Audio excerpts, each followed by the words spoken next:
Ready? One, two, three, start.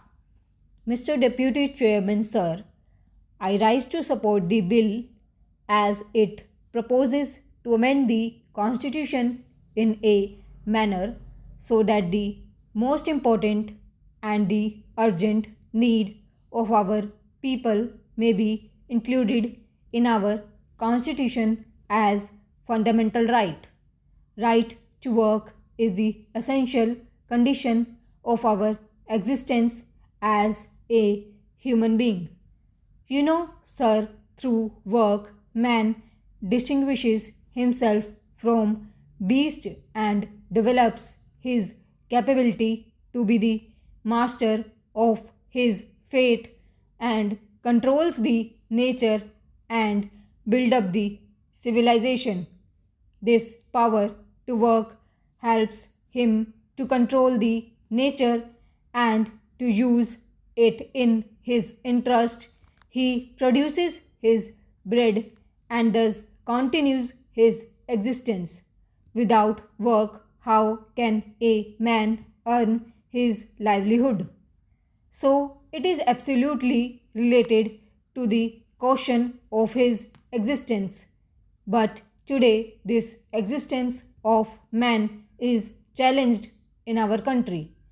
The unending queue of unemployed people is increasing day by day. There is no security of his existence as he has no means of production at his disposal. Para. In a developing country like ours, the unemployment problem is the most burning problem. We have no opportunity to work and no right to work. The number of unemployed people registered with the employment exchanges in our country is more than 2 crores. But this is not the real picture. In the rural areas, the uneducated masses of unemployment youth do not register their names with the employment exchange offices. The agricultural laborers, poor peasants from the bulk of the rural are unemployed. Besides, they do not get jobs for all the time throughout the year. More people are entering into cultivation on the same size of land, thus increasing the number of hidden unemployed people. The rural poor, such as agricultural laborer, bonded laborer, poor peasants, etc., are the major part of rural unemployed. With them, the other sections of the small and middle peasantry and rural artisans are gradually losing their land and their small means of production. Sharecroppers are being evicted from the land, and sharecroppers day by day are getting more and more impoverished. The middle class people are also the most unfortunate victims of unemployment. Workers are thrown out of their jobs due to lockout, closure, and recession in the economy.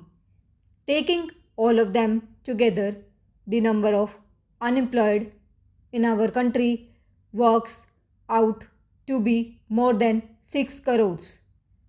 Para, but how can they live without a job?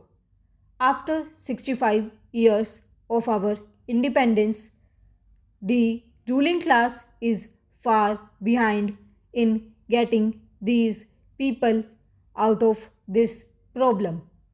We are making plans one after another. But what is the result? After the first 5-year plan, the number of the registered unemployed people stood at 20 lakhs. After the second 5-year plan, it rose to 35 lakhs. After the third 5-year plan, it crossed the line of 53 lakhs. After the fourth plan, it was more than 80 lakhs, and now it is 2 crores. This is the reality in spite of the ruling party toll talks of socialistic pattern of society, democratic socialism, and ultimately socialism and new economic program. The ruling party have been crying from the housetops about the so-called socialism in our country. The number of unemployed in the country has been increasing because their socialism is a fake socialism and it is to deceive the people only. They talk of socialism only because they know people love and like it. People believe that without socialism, unemployment problem cannot be solved. What is socialism? It is only the scientific socialism which is the real socialism and which abolishes exploitation of man by man, which abolishes private property system in the economy, which takes the means of production in the hands of the state and which guarantees the right to work. But in our socialism, the rich becomes richer and poor becomes poorer. This is really capitalism under the guise of socialism. This is fake socialism and this is only to deceive the people. Can we claim of building socialism without making the right to work as a fundamental right? We cannot.